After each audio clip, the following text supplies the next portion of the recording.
High বন্ধুগণ, কেমন আছো তোমরা? দেখো, লাস্ট দিন আর কি আমরা আজকে রেডি হয়ে বেরিয়ে গেছি। দোকানে কিছু জিনিস নেওয়ার রয়েছে, তারপরে পুজো দিয়ে আমরা বেরিয়ে পড়বো তারাপীঠ থেকে। আসলে এসছি আমরা যে কোনো আমার বিয়ের আগের থেকে এটা আমার বাবা মার কাছ থেকে শিক্ষা পাওয়া। কারণ আমার বাবা মা যে কোনো মন্দিরে যেত, তখন পুজো দেওয়ার পরে কিছু অসহায় লোকজনকে খাওয়া দাওয়ার দিয়ে সাহায্য করতো, যতটুকু সামর্থ্য হয় আর কি, নিজের সামর্থ্য অনুযায়ী। তো আমরা দেখো মিষ্টির দোকান থেকে ওইখানে মিষ্টিও পাওয়া যাচ্ছিল, কচুরিও পাওয়া যাচ্ছিল। তো কচুরি, তরকারি আর তারাপীঠের যেহেতু স্পেশাল ল্যাংচা, তো ওই ল্যাংচাও নিয়েছিলাম পার্সেল করিয়ে। তো আগে এসে ওই দাদারা দিয়ে গেছিলো অর্ডার, আমরা তখন রেডি হচ্ছিলাম, কারণ জানো তুমি বাচ্চারও থাকলে একটু টাইম লাগে। তো আমরা সবাই বেরিয়ে গেছি রেডি হয়ে দেখো দিতে। তো শ্মশানে, তারাপীঠ মহাশ্মশানে যে লোকজন ছিল তাদেরকে দিচ্ছিলাম সবাই মিলে, মিম, আমি, ওর বাবা, আমাদের সাথে যারা গেছিলো সবাইকে দিয়েই দিয়েছি।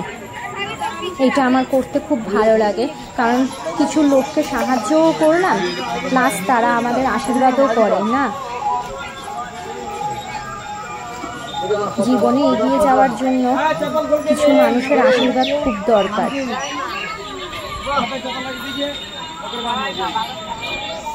তোমাদের কেমন লাগলো ভিডিওটা তোমরা কিন্তু কমেন্ট করে জানিও।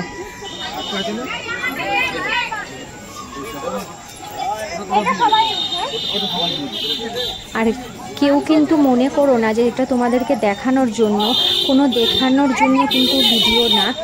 আমি করেছি সেই কারণেই তোমাদের সাথে শেয়ার করলাম ভিডিওটা। কারণ আমি যখন থেকে ভিডিও করি না, তার অনেক আগের থেকে, আমি তোমাদেরকে বললাম আমার বিয়ের অনেক আগের থেকেই আমি ছোটোবেলার থেকে আমার বাবা মার সাথে কোনো মন্দিরে গেলেই এই জিনিসটা করতাম। সেই কারণেই এই অভ্যাসটা আমার মধ্যে রয়ে গেছে।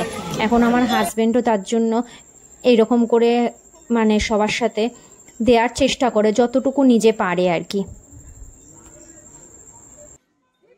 আমাদের দেখা দেখি দেখো মিমও এটা শিখেছে যে লোককে সাহায্য করতে হয়। কিছু লোককে সাহায্য করতে পারলে নিজের সামর্থ্য অনুযায়ী খুব মনে আনন্দ লাগে, ভালো লাগে যে আমিও কাউকে সাহায্য করতে পেরেছি, তাই না?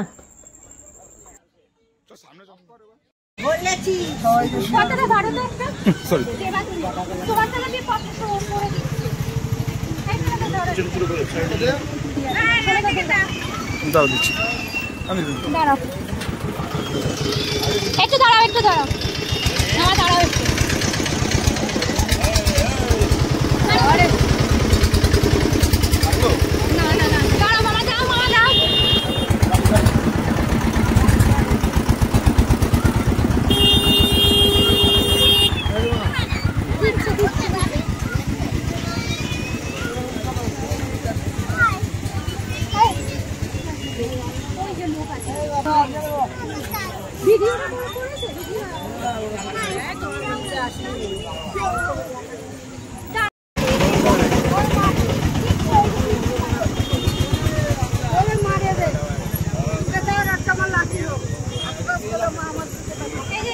দেখেছো তো তোমরা ভিডিওতে যে সবাইকে দিয়েই দেওয়ানো হয়েছে, আমরা নিজেরাও দিয়েছি, আমাদের সাথে যারা যারা গেছিলো সবার হাতেই দিয়েছি, সবাই মিলেই দেয়া হয়ে গেছে।